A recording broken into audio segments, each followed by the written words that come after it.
Good evening, everyone, and welcome. It's lovely to see your smiling faces, or the photographs of your smiling faces, or your live, or your pot plants. Hi, Rachel. Um, so, welcome, welcome, welcome. I've just been chatting with Gosha for a moment, and so apologies for being just a little late, just after the hour coming in. It's nice to wait just a minute or two for people to come in. Um, I'm quickly looking through and I can see that there's a few people. Oh, here we go. Here comes someone else. Here comes May. So I wonder, is there a way to unmute everyone for a moment? I don't know. If anyone, if anyone knows how to do this all in one go, let me know. Wave your hand or something, or a feather, or anything would be handy. Maybe you can unmute yourself. Try to, if you want to say something. How are you doing this evening? How was your day? How were the rites yesterday? We'll keep it a little short. Can you hear me? Who's that? Yes, AJ. AJ. Hi, how are you doing? Good, thank you. Good. So you're good. How were the rites yesterday for you? Very powerful. But it's not powerful, but yeah, kind of uplifting. I've been feeling quite tired today though.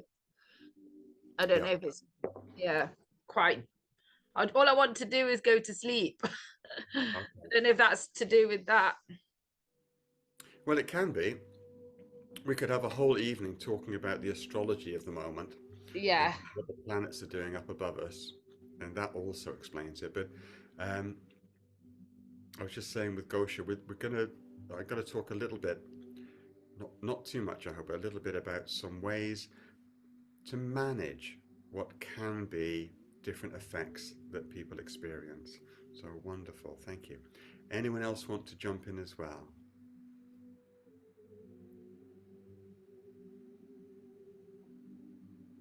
Okay. So hopefully you've all received an email from me today, or a few people I don't have email, they've just got a Facebook message or something, or maybe even a WhatsApp message. I'm just going through the microphones. So the recording from last night, which begins from introducing the Viracocha. Do you remember the eighth chakra, the Viracocha? And then both rites. I cut the beginning and ending, just trimmed it a little bit, as I will do with all of them. And they're all going up onto YouTube, just into an unlisted folder, where you can access them anytime you want. There is no limit. They will always be there, always be available. Um, and for the moment, there's a link in the email or whichever way you receive the message to a page on my website that will have all of the videos as we go through the 7 evenings, including the seventh night, which, so on the sixth night, on Tuesday of next week, we complete the gifting of the rites. So on Wednesday, we're going to have a healing journey, a shamanic journey. Whenever healing occurs, soul retrieval is possible, yes. This is what I understand. And and these rites, as you've been feeling, for some people exhilarating, for some people tiring. Um, for the dogs, if you can hear them, they're sitting right beside me on the sofa. Uh, they just want to lick each other all the time, but then they kind of do that anyway. So hopefully you're feeling the love, but you're not going out into the supermarket and licking everyone like the dogs are. But if you are, then that's the way it is. Um, so all of the resources are there. There's a guided meditation on SoundCloud to listen to connecting with the bands, so that you can really take ownership of them, and they can be there to support you. And I'm just going to do a little promo thing. If you feel outside of these rides, but if you know that you often get impacted by other people's energies, just add someone else in here now. maybe you identify with being an empath and very sensitive to other people's energies. And some people who identify as empaths feel that they attract people, excuse me, who kind of take rather than give. You know, I don't like labels too much. I'm even wary of the empath label a little bit. Just labels, words define us. But people talk about sometimes how they find that they have attracted people who seem wonderful to begin with, but turn out then to have a kind of what they would describe as a narcissistic personality. And you get sucked into this situation without realizing it, and then find yourself there, and your energy gets depleted. So the bands help with this, but on the 24th of February, I've got a workshop here at home in Woodend in our yoga studio, Worcester Wellness, and we have a day. I'm going to take people through an integrated program of classical yoga practices, some Kriya yoga practices, and some shamanic practices, not just to build up resilience to keep energy out without disconnecting from the world. So sometimes these practices, the only resort we have is to block off, to shut down from everything, and then it leads to another problem. We feel disconnected from everyone in the world and in our lives. So there's a series of practices that help to buffer the intrusion of other energies, intentional or unintentional, without losing sensitivity. And we do it by complementing it by raising our vibration, raising the energy on the inside of our field. So this is where there's a combination of practice. Anyway, message me if you want to know. I think there's a link to highlights of my coming workshops on the page on the website they've got a link to, and you'll find that there along with everything else. So another question that came up last night or this morning was about opening sacred space and closing sacred space. And what I didn't say, I'm sorry for this, what I didn't say is that when I opened sacred space, I opened it for all of our evening ceremonies together. Yes? So we have a week of ceremony. We know we're sitting in ceremony. We know we're receiving the rites when we come together each evening here. But it doesn't stop when we turn off the laptop or turn off the phone. And living in ceremony is a beautiful and transforming experience. It's what we call, it's at the place of the hummingbird, the colibri. We'll talk a little bit more about the archetypes, the hummingbird and everything tomorrow when we have the Aini Karpai, the rite that brings harmony and balance in our body. And we download each of the archetypes into your field through each of the chakras. So I'll come to that tomorrow. But that's why I didn't close sacred space. We're keeping it open for everything that we do together. And on our last evening, I'll close it with gratitude on behalf of all of us.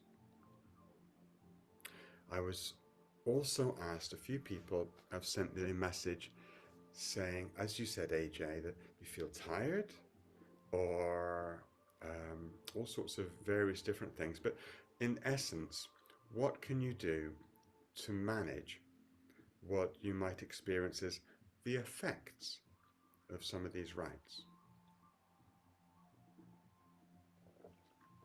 So, as I said last night, curative approaches are about getting rid of something, what we identify as a problem. And you go back, you don't go forward, you go back to the reset point where you feel you had good health. Healing is about a journey, and it's about moving forwards in our lives, aligning with a different destiny, but also getting gifts from all of our experiences. So last night we had the healer's rite. So let's just widen this a little bit. The healer's rites, I said last night,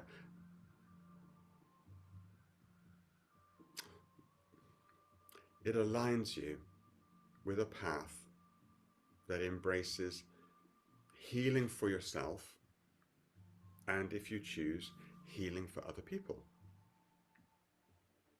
So sometimes it will bring up, for example, places in our life where we know that we're not doing the things that we need to do to bring our life into harmony and balance, healing. Or where we have known, maybe for all of our lives, that we have a kind of healing power and potential. And for all sorts of reasons that seemed reasonable at the time, we've ignored it, pushed it away. Maybe there was no place for it. Maybe these days, as adults, we're busy. We haven't got time for these things. You want to do a shamanic healing course or a Reiki course or a yoga course or an anything course. But we trade it off and we say, no, there isn't time or I haven't got the money because I have to. And all of these things are real. I have to put the money for a holiday. I have to buy a new car. I have to buy uniforms for the kids for school or just food for the table. Yes? But where it becomes a persistent theme, you begin to wonder, am I ignoring this for some reason? And many people who recollect their younger lives will say, I was always able to listen to fairies. I had a friend. Everyone else told me it was an imaginary friend. So I learnt to believe it was imaginary. I was making it up. Rather than that imagining meant creating an image of something that is ordinarily not visible to these eyes. Yes, imagination doesn't mean it's not real. It just means you have to use some creative ability to visualize it or to feel it or sense it. So the healer's rite will bring up places where we have created or hold a resistance to our path as a healer. Tonight's lineage rite, the Daykeeper, the Pampamasite rite, connects with the sacred feminine as an archetype. I'm not getting into personal gender issues. I wouldn't know, in a way, where to start and where to end with these things. But the Daykeepers were the men and women who looked after the sacred places on the land. And in these lands, it would be groves of trees, naturally occurring groves of trees, but they would be the ancient stone altars and Neolithic altars, Callanish, Stonehenge, Avebury, Newgrange in Ireland, the Hill of Tara, beautiful places, sometimes simple, sometimes elaborate. And so, where we have, for example, a past life or an ancestral memory of living this life, living in sacred ceremony, that was our job for our community. You know, it's going to be awakened.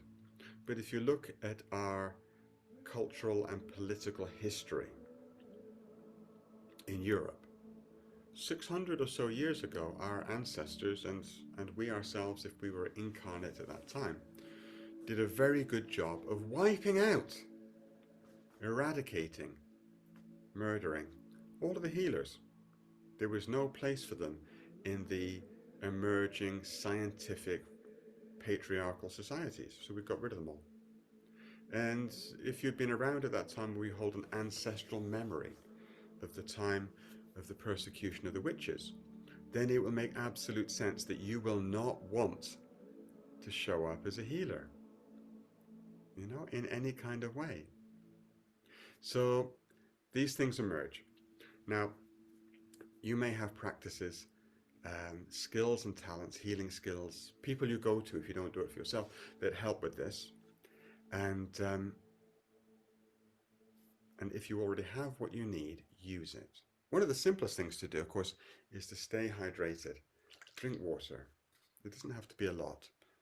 Just make sure that you don't run dry. I see all the cups going up on the screens now. It's perfect. Yes. So they tell me who they are. I don't know. Someone said to me once, if you feel thirsty, you're already dehydrated. Yes, so we have little sips of water, and the more you talk, like me, the gift of the gab, the Blarney stone. This is another sacred stone. There's so many sacred stones, and they all fit with the traditions of the day keepers. Yes. So if you talk a lot, you need to drink water. If you're thirsty, you're already dehydrated. But I was speaking with Gosha just now, and I haven't checked in with any of the other shamanic practitioners. I see Lisa there and Alex, and I'm squinting because I haven't got my glasses on. But what I'll do on the resources page that you have the link to, everything will go on there, is to put up names of the practitioners who are happy to make themselves available to offer you a one-to-one shamanic healing session at a reduced rate. Yeah, everyone has a different rate. So they're going to offer something reduced for a 1 to 2 hour session if you feel it would be helpful, if you know that issues and themes are coming up. And as I say, if you don't need it, don't feel pressured or obliged or anything like that. It's just a resource. And May is there as well. I see May. So I'll catch up with everyone and check and see if they're available and put their names out as well. So this evening we have 2 rites to share and a guided journey. The guided journey helps to anchor in the relationship with the rites. And our first rite this evening is the Kawak Rite. Do you remember me saying last night about palindromes? We know them now as words that are written that spell the same forwards and backwards. Kawak, K-A-W-A-K, K-A-W-A-K. Where's my friend Hannah? Hannah's meant to be here this evening. But I'm sure there's an Anna. Anna is a palindrome, isn't it? I'm looking around. Who's here? Anna was here. Yeah. So palindromes. The Inca used them. Words are the written representation of sounds, and sounds were created as expressions. So the sound has meaning. And palindromes tend to depict concepts or features that have special significance, particularly in the Andean traditions. The lower world we call the Uku Pacha, and we would write it U-K-U, but Uku. It's the same going forwards and backwards, yes? The Kawak rites, Karpak Kuna. Kuna is an Runasimi Andean word that means beings. And Karpak, C-A-P-A-C, C-A-P-A-C, Karpak. These were the power beings, the mighty beings in their mythology that created the universe. So Karpak speaks of the creative force of the universe. So anyway, you hear these palindromes showing up, don't let your radar pick it up and go, oh, I wonder what that is. I'm going to make a note and come back and check it. So, are you all sitting comfortably? I'm going to check. Are you all sitting comfortably? Good. Grand. Okay. So, we're going to begin with the Kawak Rite. Now, if you wanted to be a seer in South America, in the Andes, 600-700 years ago and before, you would have to make a journey. You would have to go to a place on the Pacific coast called Kawachi. This is where the Kawaks live. The place was named after them.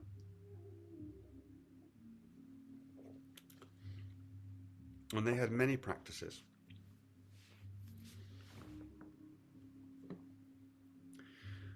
This is one of them. This is one of the initiations. We have 2 ordinary eyes, yes? And we use these for seeing everything, seeing the world. And they have a wide range of light that they can see. Even at the red end of the spectrum, which is kind of more heat energy, so beginning to see heat energy, but it's still a color. And then the other end, the ultraviolet spectrum. And we know that there are ranges that we can't see. So you will never see energy with these eyes. In fact, these eyes don't actually see the energy, they just receive the light. And it creates a transmission through the optic nerves that impacts on the visual cortex in the brain at the back of the head. So, in the same region, we have the sixth chakra, yes? The third eye. Of course, it's very poetic and lyrical, but it's called the third eye for a reason. And some people, maybe you do some Kundalini yoga type practices, things like this, and it flashes open. So what we're going to do is connect the sixth chakra, the third eye, to the visual cortex at the back of the head. So that over a period of time, they say, there's a little practice that goes with this, and they say it takes usually about 8 weeks. You cannot see energy with these eyes, but with this one you can. But you need to be able to translate it into the kind of visual experience that you're used to. Now, this means placing a crown of light and sight around the head. But as even the best intentioned of us, as human beings who have evolved in a Western style, it's hard to keep these kind of extra sight, extra vision superpowers. Everyone has a superpower of some kind or another, and you want to keep it in balance. So what we do is connect it to the heart with a necklace of light, so that everything you see with these new eyes is balanced by the wisdom nature of the heart, and the nature of the heart is compassion. So, okay, I know, Gosha, you're ready? Yeah, and everyone else who's going to, everyone's taking it in turn. I'm giving all the time, but everyone else is taking it in turns to give and receive. So I think I have a special evening coming up where I'm just going to receive. That would be nice for me. Good. Okay. So what I'd invite you all to do, make yourself comfortable and open your Viracocha over yourself. Yes? If you weren't here last night and haven't had a time to look at the video, imagine a ball of energy above your head. This is separate from the physical body, and it's your 8th chakra. There's lots of information about it in the notes that you can download from the resource page and also in the video. But you bring your hands up and push them inside a ball of energy and spread it down around you. And then we're going to spread it over the top of you too, over everyone at the same time. So I'm just going to hold. Actually, I might use my mesa. It's lovely to use it. It loves to be involved. Great Spirit, I bring you my brothers, my sisters, to give them this Kawak Rite, a crown and necklace of light that wrap around your head and connect with your heart, so you may truly awaken to seeing the world in the way you were always meant to, beginning at your forehead, traveling over the top to the back of your head. I place a line of light and sight coming back to your forehead and traveling around the left side of your head, so you may see with eyes that open to beauty, creativity, imagination, intuition, and traveling around the right side, and structure and order and form, logic, reason, and then halfway between the two, Haton Kalari, Haton Kalari, Haton Kalari. Calling on the archetypical principle of the great sacred feminine. And coming around the right side. Haton Inkari, Haton Inkari, Haton Inkari. And calling on the archetype of the sacred masculine. So that both are balanced. And holding your forehead and the back of your head. I picture, so join in, imagine these lines of light and see them lighting up. Kawak, Kawak, Kawak.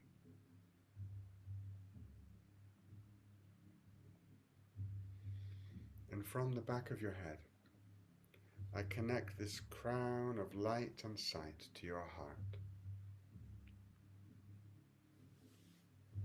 So that all that you see with these new eyes is informed by the wisdom nature of your heart.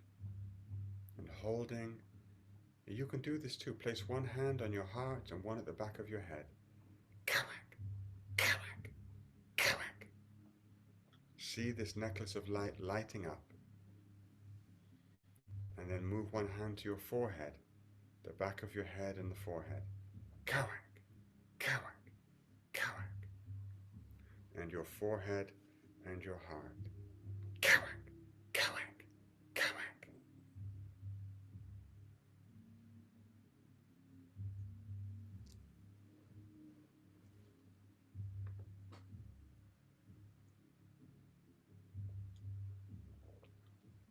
Okay. Now here is how you wake up these lines of light and sight. Okay. Taking both hands and beginning at your forehead, gently tap and follow the line. I'll take my glasses off. Follow the line over the top of your head to the back of your head. Yes. Returning to the front. Left side and right side just over the top of your ears to the back. And returning to the front. And then like a halfway line between the two, the upper left and upper right side. Tapping the forehead and the back of the head. Bringing your hands to the back of your head, trace the line of the necklace of light down to your heart. See it lighting up as you do. And then tap the back of your head and your heart. The back of your head and your forehead. Your forehead and your heart.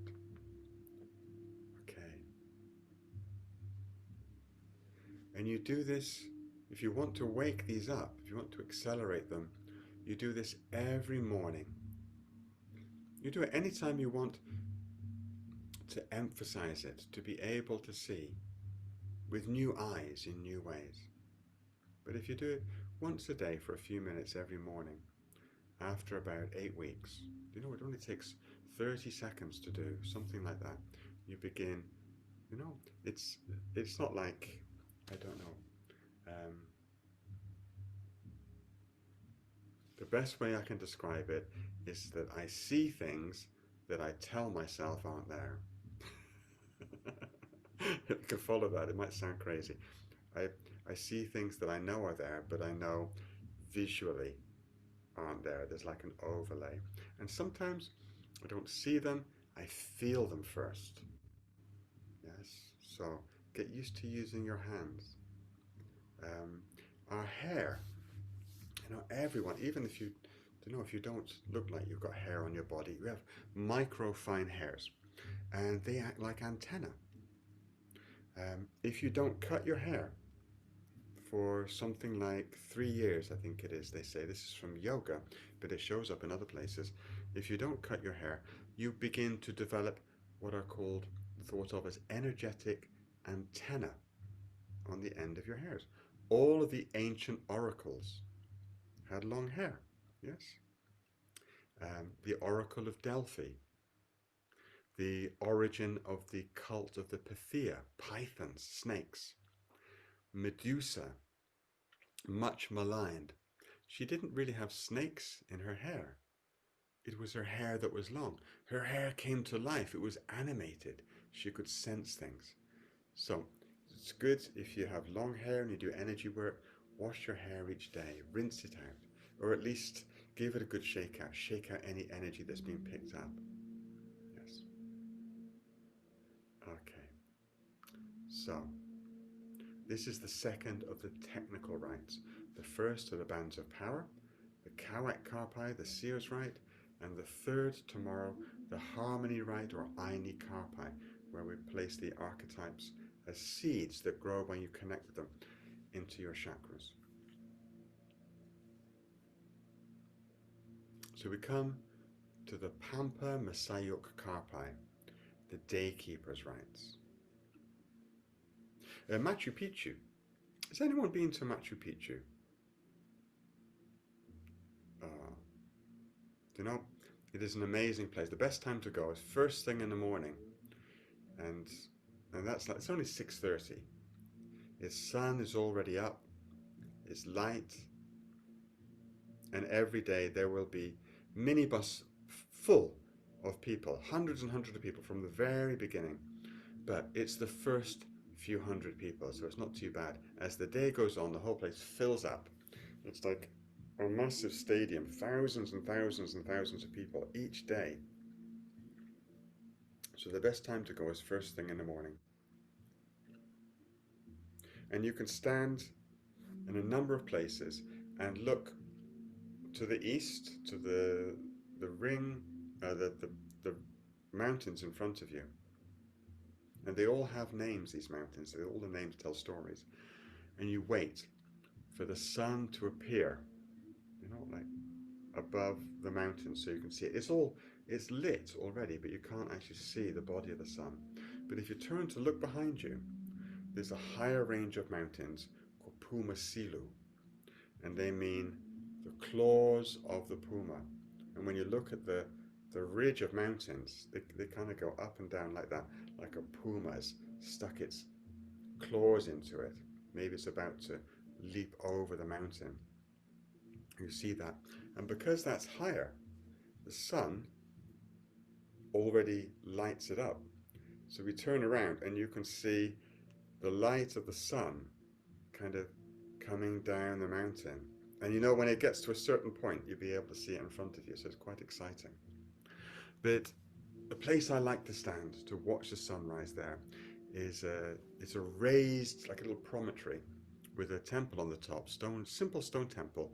And in the middle of it is one carefully carved stone altar called Inti Waitana. So this thing tied around my mesa, we call them mesa ties because they tie around your mesa. It's a waitana, a tie. And in the mornings, the shamans, or pacos they call themselves, they would go, oh, we may lose the camera, the dog's walking underneath it. Never work with dogs, never work with animals or children, they say.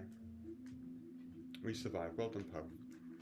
I should introduce them all at some point. Perhaps they'll have a little camera moment later in the week. But Inti Waitana, the hitching post of the sun. So the medicine people, the priests, yes, would stand every morning and they would wait, as all the tourists, as we do, they would wait for the sun to come up and they would take hold of it and they would tie it to the altar. So that as the sun made its journey up, around and down, setting on the other side, behind Pumasilu, it would be tied to the altar, and the benevolent radiance of the sun, they know that it helps the crops grow.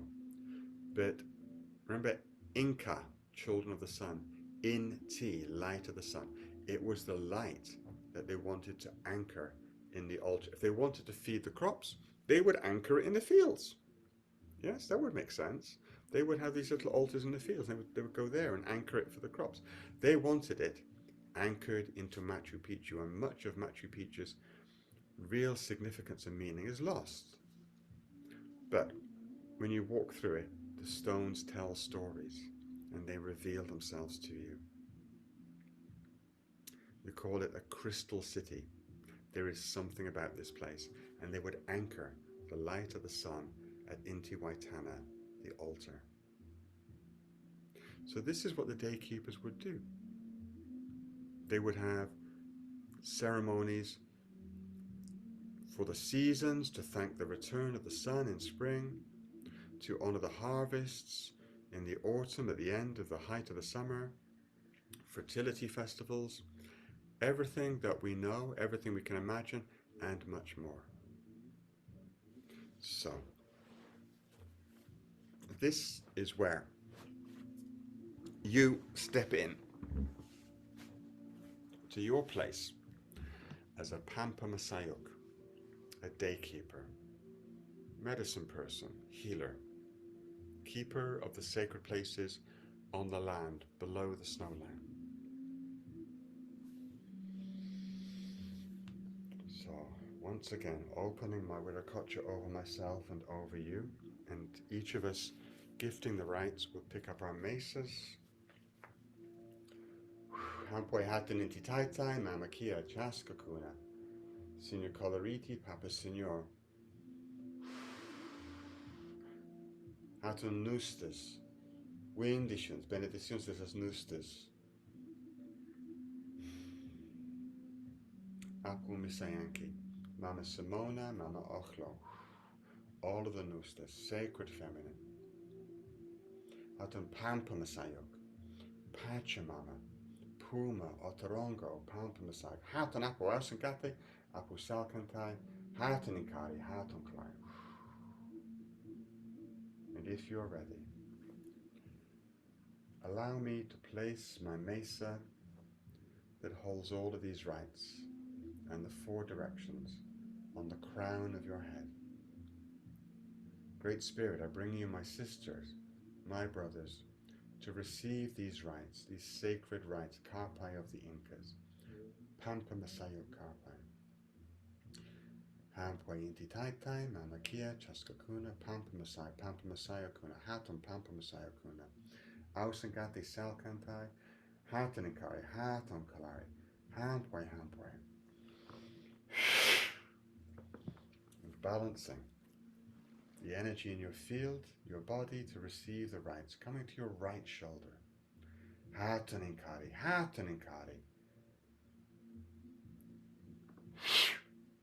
The masculine, the feminine as polarities. Hatun kalari, muchas mamai. To your heart. Atanapo Ausengate Apu Salkantai, the masculine and feminine mountains, keepers of the sacred energies, either side of Cusco, sacred city, ancient city of the Incas. Hampoi. Pampa Masaya. To your belly. Pampa Masaya. Pachamama, Hatun Pachamama, Pampa Masaya.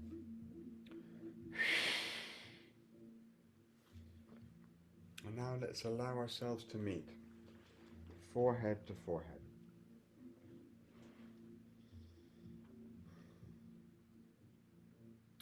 Pampa Masayo, Pampa Masayo, Pampa Masayo.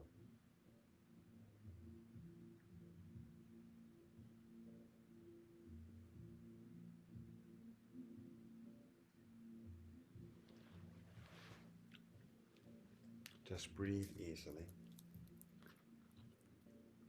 While we anchor in the energy and anoint at the forehead, Tuku Yanchainiok, all of the wisdom. At the heart, Tuku Munainiok, all of the love. At the belly, Tuku Yankainiok, all of the power and love, service and wisdom, and held here, either side of the brow, with these 2 crescent moons.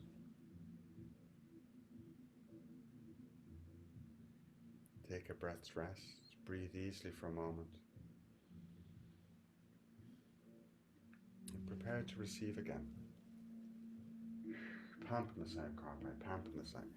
Hampoi Hatin Inti Taitai, Mamakia Chaskakuna, Senor Tawanda, Pampa Masaya, Medicina Nustas, Apu Misayanki, Mama Simona, Mama Ochlo, Magdalena, Sophia, Hampoi, Pajame. Hatun inkari. Hatun kalari. Apo ausangate, apo salkantai, pajame, hampoi, hampoi. Pampamasai, pampamasai, pampamasai, kuna pampamasai. Pachamama, hatham, pachamama, pampamasai. Hatham kosko.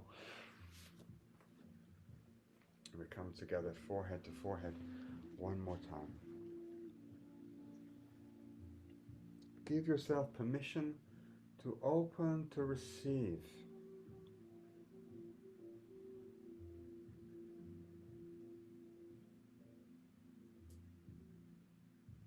Great Spirit, I give these rites to those who have received them. Let them be open. Let these rites inform and heal and guide their life as they have mine. Pampamasayo, pampamasayo, pampamasayo.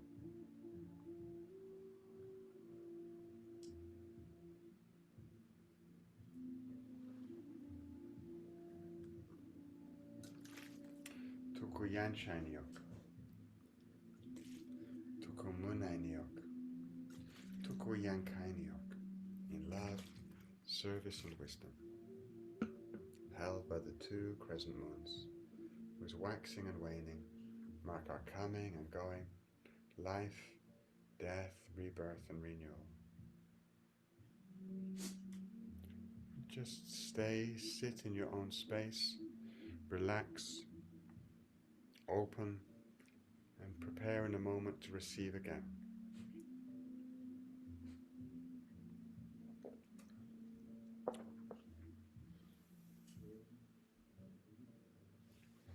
Haton pampmasai, pampmasai, kampai, pampmasai. Pajame hampai hatan inti tai mama kilia. Chas kakuna. Mai kakuna, in kakuna. Amihima kakuichi. Muchas mamai, muchas papai, hatan kai, hatan kalai. Alsangate, salsantai. Hatanikai, hatanikai, hatanikai. Hampai, muchas papai. Haton kalari, haton kalari, haton kalari. Muchas mamai, hampai. Haton apo ausangate, apo salkantai. Haton pampmasai, pampmasai. Pampmasai, haton pachamama, pampmasai, pachamama, pampmasai, pachamama.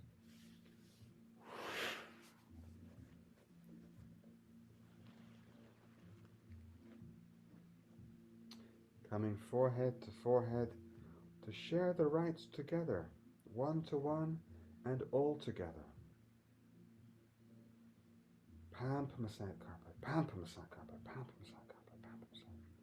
Pampamasai, pampamasai.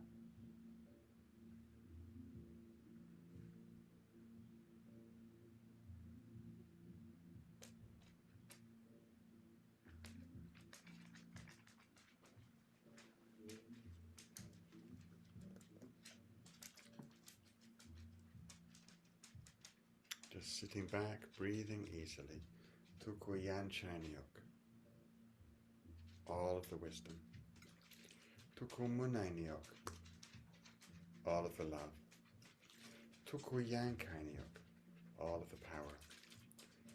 In love, service, and wisdom, held by the crescent moons, whose waxing and waning mark our coming and our going, life, death, rebirth, and renewal.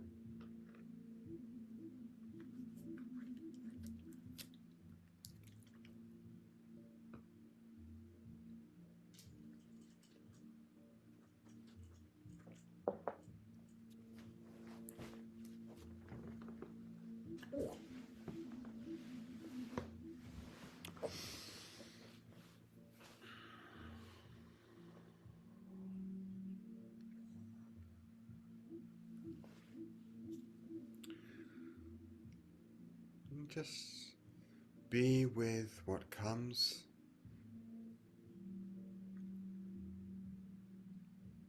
See things perhaps like waves. Let them wash over you, pass over you. No need to hold on to everything.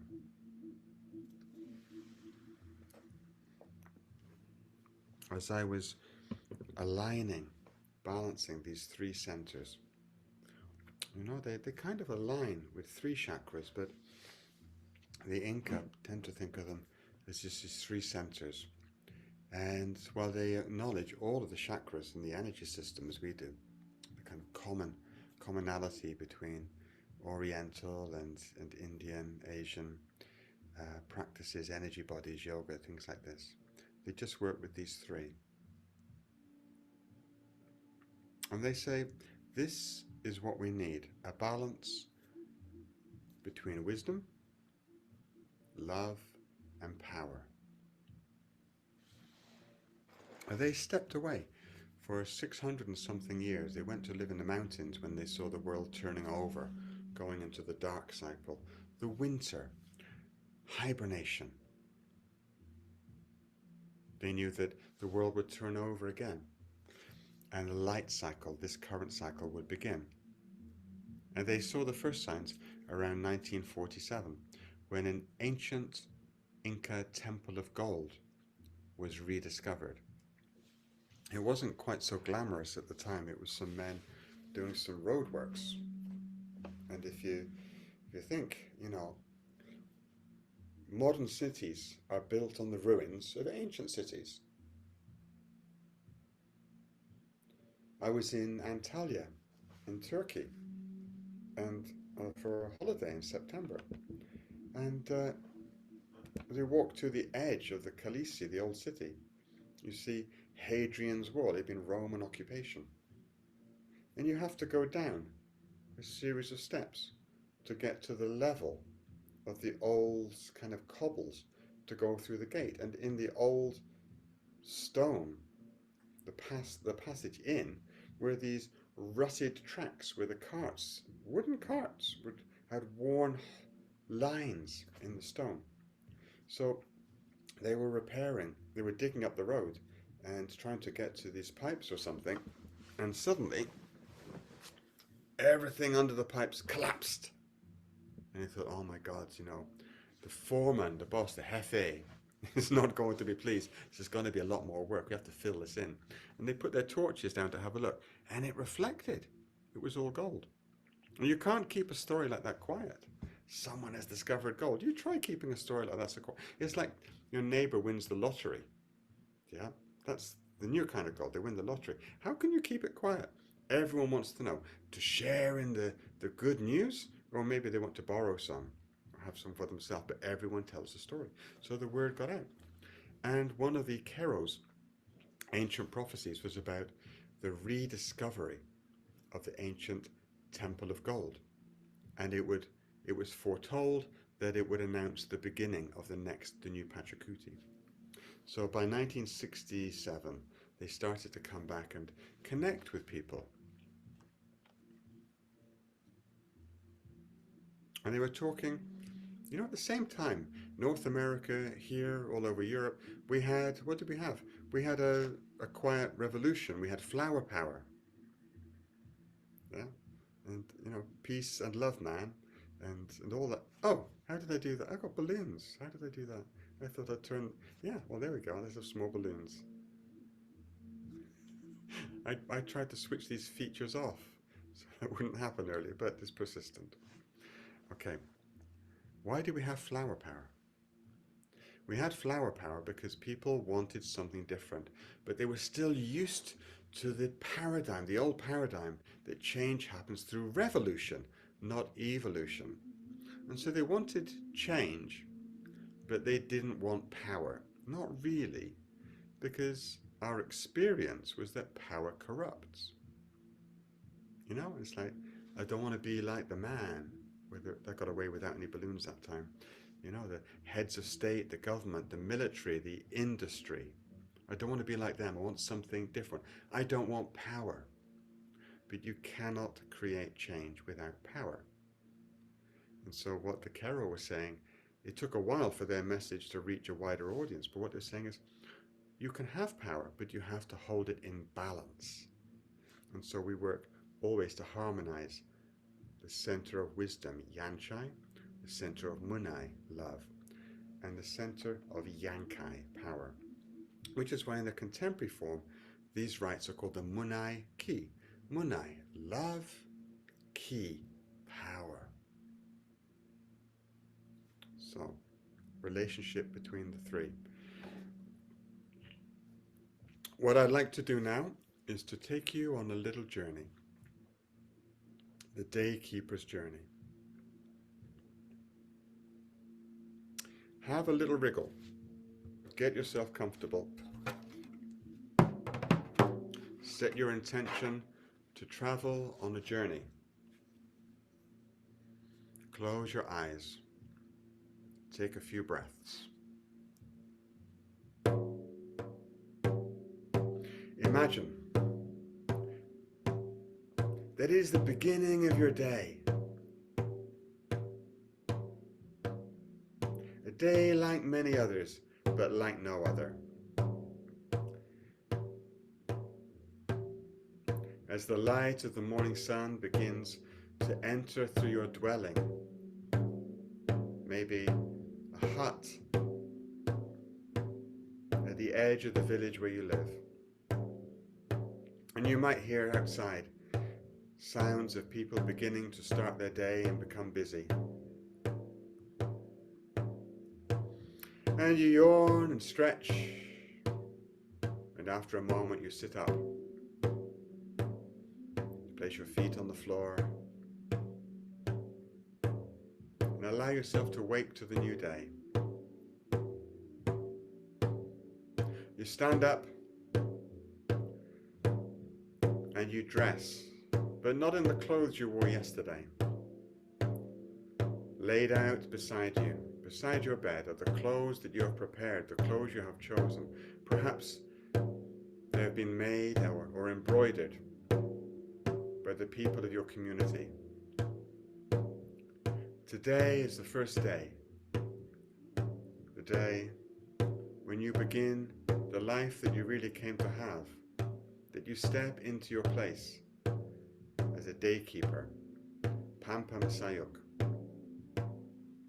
keeper of the sacred altars, the stone altars.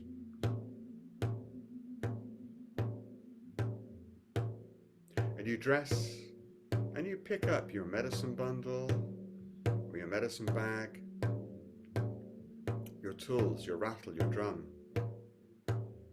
Maybe you have necklaces of teeth or horns, sacred stones, rare stones, herbs for healing. And you lift the covering from the door of your dwelling and you step outside and stand up. Already everyone is becoming busy with their jobs. And bringing your drum with you,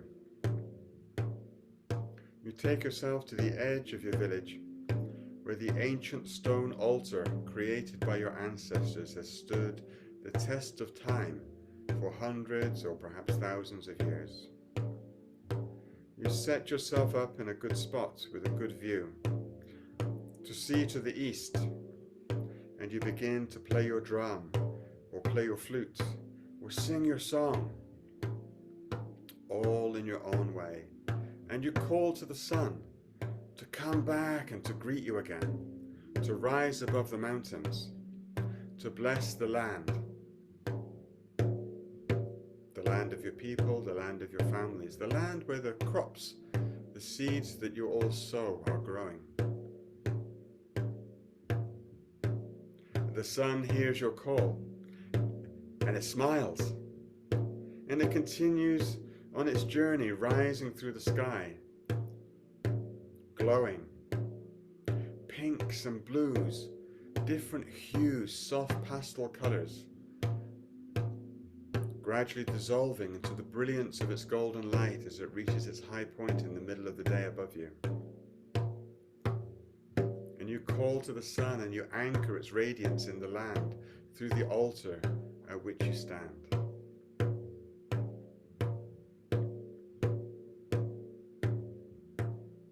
And when the sun is high in the sky, you feel a sense of fullness in yourself. You are seeing your old friend, the sun, again. And you thank the sun, and you leave an offering, gathering up your things, and you turn to go and begin your day and complete the many other things that you must do.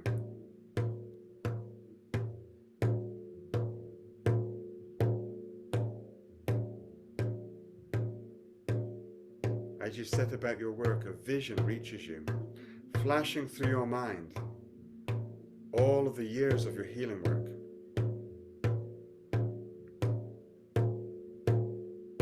And you feel with all of your senses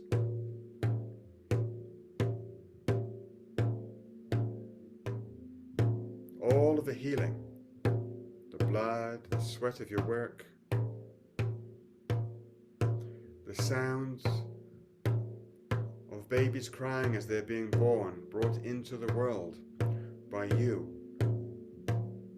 and by those around you who work with herbs, sacred plants, who know the secrets of birth to help a birthing mother to bring her child easily into the world. And you see this and you remember it, and you see the path in front of you and all your healing and sacred work. And you see those that you have sat beside, that you have accompanied on their journey as they take their last breath and they transition from this life to live without a physical body, and honoring them as we honor all of our ancestors. And you begin and you continue the work of the day until sometime later you feel the call of the evening and you feel the temperature changing and the light lowering, and you return to your altar, and with your drum or your instruments you sing and play the song of gratitude to the sun who has blessed the land that you live on all this day. And as you sing it down behind the mountains, you leave it to rest and to sleep.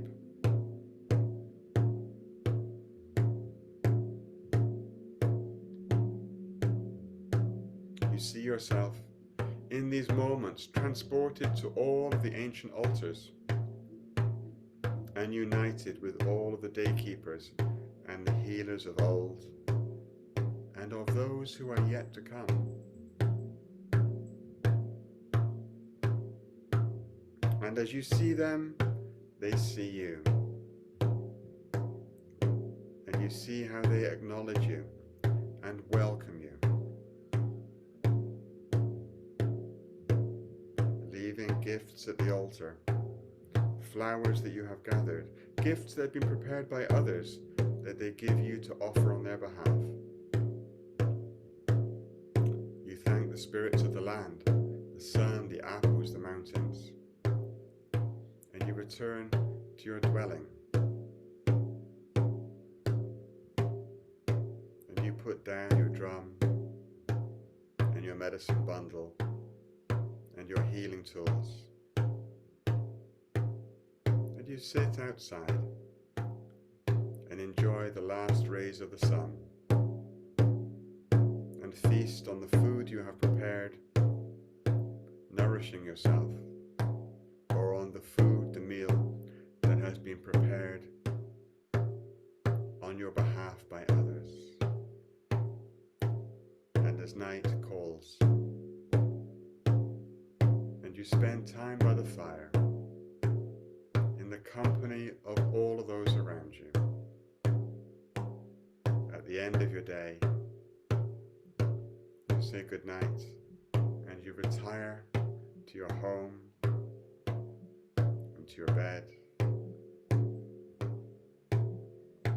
to rest before rising again the next morning.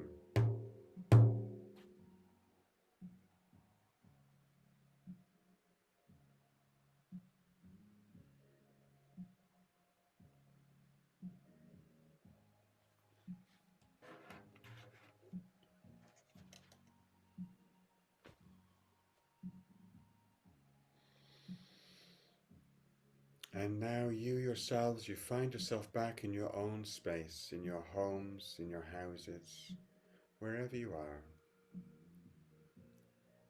take a few breaths. Feel your body move as you breathe in and breathe out. The air at your nose, a little cooler as you breathe in, a little warmer as you breathe out. And feel the chair, the ground, the earth, the sofa underneath you, your feet on the floor. Gently stretch a little if you need to. Take some sips of water. And so we come to the end of our journey and the rites for this evening. It's so lovely to have the opportunity to do this. And yes, remember, sip water. Give yourself a little space. There may be those, waiting outside the door for dad or mum to come and maybe cook dinner or sit and read stories if they're a bit younger. But however you spend your evening, give yourself the time and space you need, maybe just for a few moments. Know that what you give yourself isn't just for you. Nourishing and caring for yourselves is the greatest gift you can give to those around you that you love. They depend on you. And we're always putting others first. And so the more you put yourself first, the more you nourish yourself, the more available we all are to care for everyone else too. So on that note, I wish you sweet and peaceful evenings. Enjoy your dreams, and do pop me messages or questions or anything you want tonight or tomorrow. I'll reply as quickly as I can, and any themes that are coming up we'll bring in to the call tomorrow. And tomorrow we have the harmony rite, the Aini Karpai. Aini is this Quechuan word meaning harmony and balance. It's a bit more than that. It's like Aini is reciprocity, and it is the organizing principle of the universe. Everything is held in balance, but it's not static. Yes, if you think about the planets as they rotate around the sun, it's not circular orbits. They're not all like nice little concentric circles. They're elliptical because there are equal and opposite forces, and as a planet gets close in its orbit around the sun, it builds up momentum, and instead of staying tight to the sun in a perfect circle, it tries to fly away and release itself, and then the momentum depletes and the sun calls it back, and so it has this like elliptical orbit, all planets do, and it comes back around again, speeding up, slowing down, speeding up, slowing down. And so Aini holds everything in harmony and balance, very much like yin and yang. This yin and yang symbol, it's not equals and opposites. There's a little bit of one in each of the others. Yes. So the archetypes hold us in harmony and balance, and we talk about them a little bit as we introduce them and share them tomorrow. And then we have the mountain rites, the wisdom keepers rites. So I look forward to tomorrow sharing them with you. And for tonight, enjoy your sleep, enjoy your dreams. So much love to you all. Bye for now.